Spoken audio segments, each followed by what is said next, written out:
आज हम लोग एसएससी के ये 2 क्वेश्चन को सॉल्व करने वाले हैं, 30 सेकंड्स में करेंगे, लॉजिक और रीज़निंग से। तो चलिए पहले क्वेश्चन को देखते हैं। If an article is sold at 9/10 of its usual selling price, तो हमें पता है ना कि सीपी 100% होती है अकॉर्डिंग टू गोल्डन रूल, और इसके अकॉर्डिंग कर लेंगे, ठीक है। तो हम यहाँ पे एक एक्चुअल सेलिंग प्राइस यहाँ लिख लिया, जो SP1 बोल सकते हो आप, और एक मॉडिफाइड जो चेंज हो गया वो सेलिंग प्राइस, तो SP2 बोल सकते हो। तो ये है न्यू वाला SP, राइट। तो न्यू वाला SP में 20% प्रॉफिट होता, तो 100% CP है, तो SP को कितना होना होगा, ज़्यादा होना होगा। कितना ज़्यादा होना होगा, 20% ज़्यादा होना होगा, तो 120% हो जाएगा क्या, ये SP2 हो जाएगा। अगर वो 9/10 होता एक्चुअल SP का, मतलब इसका 9/10 होगा तो इतना होगा, ठीक है। तो ये कितना होगा, ये पता कर लो, SP1 कितना होगा, मतलब 9/10 जो हमारा है वो वैल्यू आया 120%, तो 1 पार्ट कितना होगा, यही यही एक्चुअल SP1 हो जाएगा जो हमारा एग्जिस्टिंग वाला था।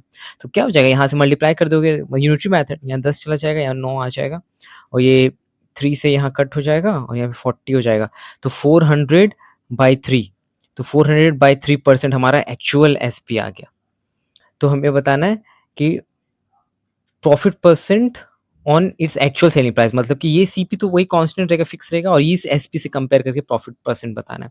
तो यहाँ पे देख लो, ये पता है ना हमें कितना हो जाएगा, 133.33% आ जाएगा एसपी, राइट। और हमारा सीपी 100% है, तो डायरेक्ट सब्ट्रैक्ट कर दो, तो 33.33% का प्रॉफिट हो गया, एसपी ज़्यादा है सीपी से, तो हमारा ऑप्शन ए हो जाएगा। कितना ईजिली हो गया, बस ऐसे करना है चीज़ों को, ठीक है।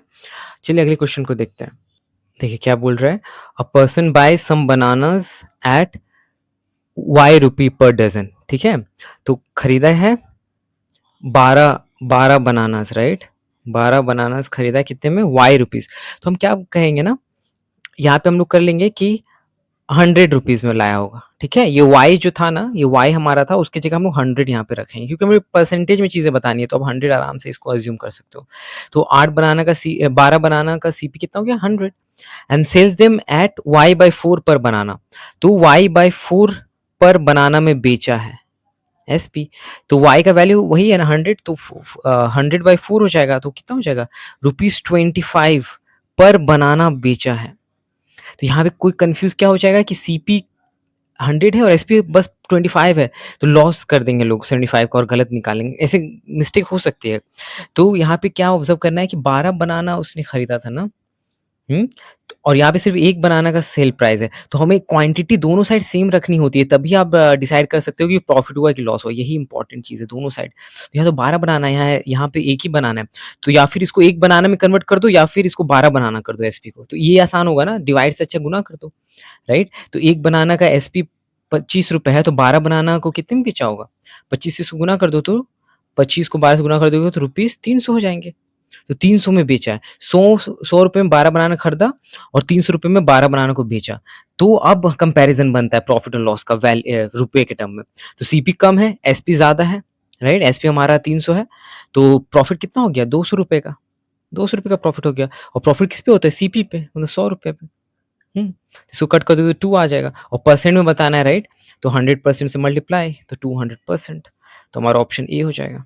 इस तरह से, ये सबसे इम्पोर्टेंट था कि सेम-सेम होगा तभी।